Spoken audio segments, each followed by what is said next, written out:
गुरुर्ब्रह्मा गुरुर्विष्णु गुरुदेवो महेश्वर गुरुर्साक्षात् परं ब्रह्म तस्मै श्री गुरुवे नमः।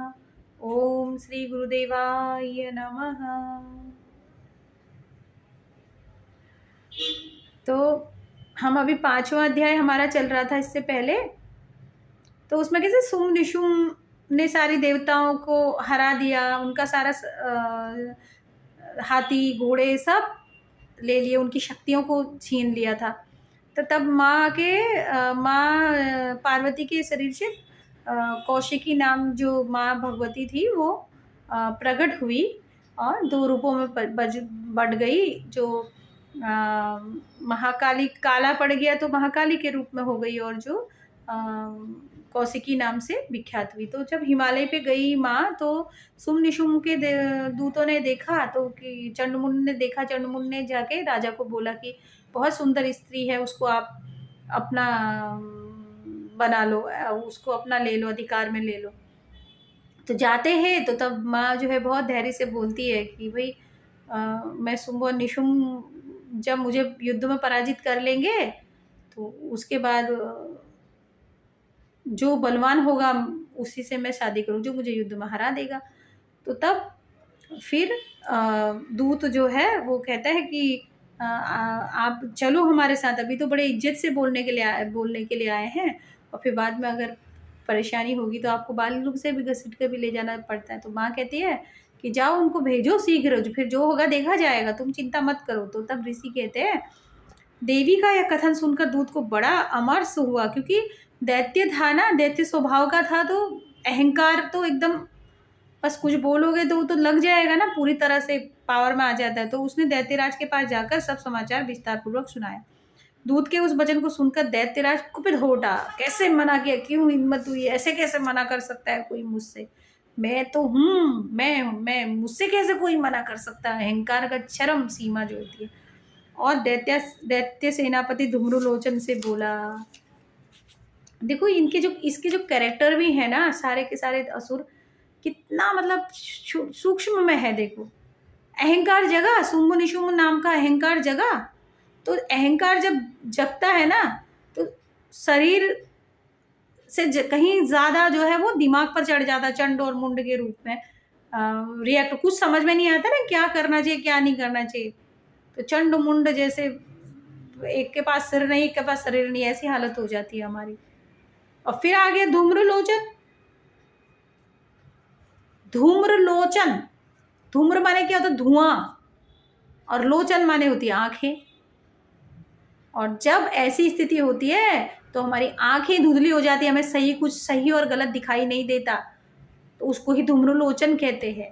आंखें बंद हो गई ना, अहंकार में देवी से बोले कि उनसे सुमनी शुभ से विवाह करो, तो क्या हो गया, माँ ने जब बोल दिया कि उनको भेजो यहाँ के युद्ध में मेरे से युद्ध करने के लिए, तो तब एक स्त्री ने ऐसे कैसे बोल दिया वाली बात आ गई, अहंकार चढ़ गया, शुंभ और निशुंभ को अहंकार हो गया।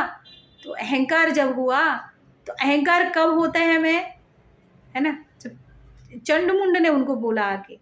चंडमुंड कौन है, एक के पास शरीर नहीं, एक के पास दिमाग नहीं है, तो दोनों का ये मिश्रण है ना।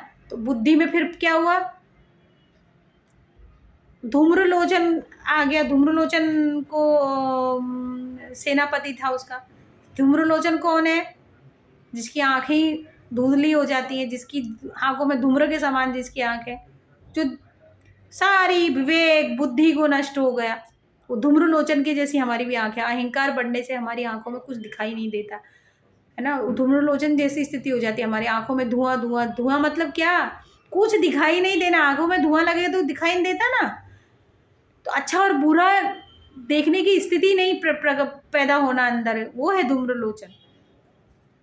तो तब शुंभ कहते हैं, धूम्रलोचन तुम शीघ्र अपनी सेना साथ लेकर जाओ और उस दुष्टा के केस पकड़कर घसीटते उसे बलपूर्वक यहाँ ले आओ। उसकी रक्षा करने के लिए यदि कोई दूसरा खड़ा हो तो वह देवता, यक्ष अथवा गंधर्व ही क्यों ना हो, उसे अवश्य मार देना।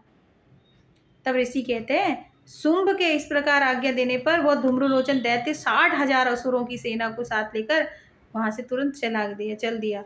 वहाँ पहुँचकर उसने हिमालय पर रहने वाली देवी को देखा और ललकार कर कहा, अरे तू सुम निशुम के पास चल। अब आंखों में कुछ दिखाई नहीं दे रहा, सत्य दिखाई नहीं देगा, वो किस परम शक्ति को बोल रहा है ये तो दिखाई नहीं देगा ना। जब हमारी भी आंखें ऐसे अज्ञान का जो पर्दा हमारे अंदर पड़ जाता है तो हमें दिखाई नहीं देता, हम सबको फिर छोटा ही समझते हैं, छोटा ही मानते हैं ना, हमें नहीं पता चलता कि कौन कितना शक्तिशाली है, क्या है, किसके भीतर कौन सा रूप है, स्वरूप है। तो ऐसे ही वो भी माँ के स्वरूप को तो जानते नहीं है, तो अज्ञानता के पर्दे के कारण तो बोले कि आप निशुंभ के पास चल, यदि इस समय प्रसन्नतापूर्वक मेरे स्वामी के समीप नहीं चलेगी तो मैं बलपूर्वक झोंटा पकड़कर घसीटते हुए तुझे ले चलूंगा। देवी बोली, तुम्हें दैत्यों के राजा ने भेजा है, तुम स्वयं ही बलवान हो और तुम्हारे साथ विशाल सेना भी है। ऐसी दशा यदि मुझे बलपूर्वक ले चलोगे तो मैं तुम्हारा क्या ही कर सकती हूँ। अरे रे खेल रही है माँ, पता है कि कैसा मूर्ख है भाई, मैंने ही रचा है, मुंह में डाला है इसको, अज्ञान का पर्दा इसके अंदर चला हुआ है और मुझे ही ललकार रहा है आके, है ना। तो माँ कह रही कि अब इतनी बड़ी सेना है भाई तेरे पास, है ना। तो विनम्रता भी देखो, सब कुछ होते हुए भी माँ का स्वभाव है, बड़े प्यार से बोल रही है। ऐसी स्थिति में भी एक तरफ देखो आसुरी प्रवृत्ति, देखो आसुरी प्रवृत्ति क्या है, चीखना, चिल्लाना, क्रोध में आ जाना, अहंकार में बढ़ जाना, और दूसरी तरफ माँ का स्वरूप है, दिव्य स्वरूप है। तो खेल रही है बड़े आराम से, तो बोल रही है कि अरे भाई, है ना, तुम तो बहुत बलवान हो, तुम्हारी तो इतनी विशाल सेना भी है, ऐसी दशा में यदि मुझे बलपूर्वक ले चलोगे तो मैं तुम्हारा क्या ही कर पाऊंगी भाई, है ना, मैं क्या कर सकती हूँ बताओ, आप ऐसे मुझे ले जाओगे तो। ऋषि कहते हैं, देवी के यूँ कहने पर असुर धूम्रलोचन उनकी ओर दौड़ा। मूर्ख है, अब उसे पता नहीं है कि मैं मृत्यु की ओर दौड़ रहा हूँ, है ना, साक्षात मृत्यु बैठी है सामने। तब अंबिका ने हूं शब्द से, उच्चारण से उसे भस्म कर दिया। माँ के हुंकार भरने से, हूं का हुंकार भरा और उस दैत्य को वहीं पर ही भस्म कर दिया, एक हुंकार में भस्म कर दिया राक्षस को। तो वही दिव्य शक्ति जब हमारे भीतर हुंकार भरती है ना, तो तब धूम्रलोचन यानी क्या, हमारा अकल का जो पर्दा होता है ना, जिस पर पूरा धूम्रलोचन की तरह पूरा पर्दा पड़ा रहता है, दिखाई नहीं देता, उस पर्दे को एक पल में भस्म कर देती है। अज्ञानता का पर्दा बोलते हैं उसको।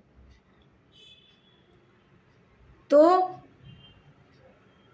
फिर तो क्रोध में भरी हुई दैत्यों की विशाल सेना और अंबिका ने एक दूसरे पर तीखे सहायकों, शक्तियों और फरसों की वर्षा आरंभ की। इतने में ही देवी का वाहन सिंह क्रोध से भरकर भयंकर गर्जना करके गर्दन के बालों को हिलाता हुआ असुरों की सेना में कूद पड़ा। उसने कुछ दैत्यों को पंजों से मारे, कितनों को जबड़ों से और कितने को महादैत्यों को पटककर ओठ की दाढ़ों से घायल करके मार डाला। उस सिंह ने अपने नखों से कितनों के पेट फाड़ डाले और थप्पड़ मारकर कितनों के सिर धड़ से अलग कर दिए, कितनों की भुजाएं और मस्तक काट डाले तथा अपनी गर्दन के बाल हिलाते हुए उस दूसरे दैत्यों के पेट फाड़कर उनका रक्त चूस लिया। अत्यंत क्रोध में भरे हुए देवी के वाहन उस महाबली सिंह ने क्षण भर में ही असुरों की सेना को संहार कर डाला। शुंभ ने जब सुना कि देवी ने धूम्रलोचन असुर को मार डाला, तब उसके सिंह ने सारी सेना का सफाया कर डाला। तब उस दैत्यराज को बड़ा क्रोध हुआ। क्यों? क्योंकि अहंकार इस जब होता है ना तो कुछ दिखाई नहीं देता है, तब क्रोध भी हमारे अंदर प्रकट होता है। तो उसका ओठ कांपने लगा, गुस्से के मारे कांपने लगा। अरे कैसे मार दी धूम्रलोचन को उसने, कांप रहा है बहुत ही ज्यादा। तो उसने चंड और मुंड नामक दो महादैत्यों को आज्ञा दी, भाई अब चलो, अब बिना विचारे, है ना, बिना सोच के ही शक्ति लगाओ अपना। तो चंड और मुंड को भेज दिया फिर से, हे चंड और हे मुंड, तुम लोग बहुत बड़ी सेना लेकर जाओ। उसको लग रहा है कि और बड़ी सेना लेके जाएंगे तो उसको हरा देंगे। अहंकार इतना खतरनाक होता है, कुछ दिखाई नहीं देता, उसको पता नहीं चला धूम्रलोचन को एक हुंकार में देवी ने भस्म कर दिया। तो क्या है, कौन सी शक्ति? क्यों? क्योंकि बल का घमंड, ये आसुरी प्रवृत्ति है ना, बल का घमंड करना और दिखावा करना, है ना, हमने गीता में पढ़ा था। सभी क्या है, मूर्खता की निशानी है, ये आसुरी प्रवृत्ति है। आसुरी प्रवृत्ति है तो क्रोध तो जागेगा ही। उसे लग रहा है कि उससे भी ज़्यादा अगर सेना दुगनी ले जाएंगे तो उसे हरा देंगे, पर ये नहीं पता चल रहा कि एक वो अकेली है और इतनी बड़ी सेना 60,000 की धूम्रलोचन को भी एक ही हुंकार से भस्म कर दिया माँ ने। वो सूझबूझ ही नहीं है ना चंडमुंड, इसीलिए तो चंडमुंड को भेजा ना। चंडमुंड क्या है, जो बिना विचारे सोच विचारे, एक विचार नहीं है, एक का शरीर नहीं है। तो देवी को बांध कर उस बोले कि बांध कर उसको यहाँ लेकर आओ। यदि इस प्रकार उसको लाने में संदेह हो तो युद्ध में सब प्रकार के अस्त्र शस्त्रों तथा समस्त आसुरी सेना का प्रयोग करके उसकी हत्या कर डालना। फिर लास्ट में बोल दिया कि अगर नहीं ला पाए तो फिर उसको मार डालना वहीं पर ही। अरे फिर जो मैं नहीं ला पाया, अपने बस में नहीं कर पाया, तो मैं मार दूँ उसको। तो ये आसुरी प्रवृत्ति, आसुरी गुण है। उस दुष्टा की हत्या होने तथा सिंह के भी मारे जाने पर उस अंबिका को बांधकर साथ में शीघ्र लौट आना। तो कह रहे हैं कि सिंह के भी मारे जाने पर सिंह को भी मार दो, और उस दुष्टा की हत्या होने तथा सिंह के भी मारे जाने पर अंबिका को बांधकर साथ मार कर ही उसको बांध के लेके आओ इधर, है ना। तो आज तो ये छठा अध्याय यहीं पर ही हमारा माँ को समर्पित होता है। तो भी हम सर्वमंगल मांगल्ये शिवे सर्वार्थ साधिके शरण्ये त्र्यंबके गौरी नारायणी नमोस्तुते, नारायणी नमोस्तुते। शरणागतिनाथ परित्राण परायणे सर्वस्यार्तिहरे देवी नारायणी नमोस्तुते। सर्वस्वरूपे सर्वेशे सर्वशक्ति समन्विते भयविस्त्राहिनो देवी दुर्गे देवी नमोस्तुते, दुर्गे देवी नमोस्तुते, दुर्गे देवी नमोस्तुते।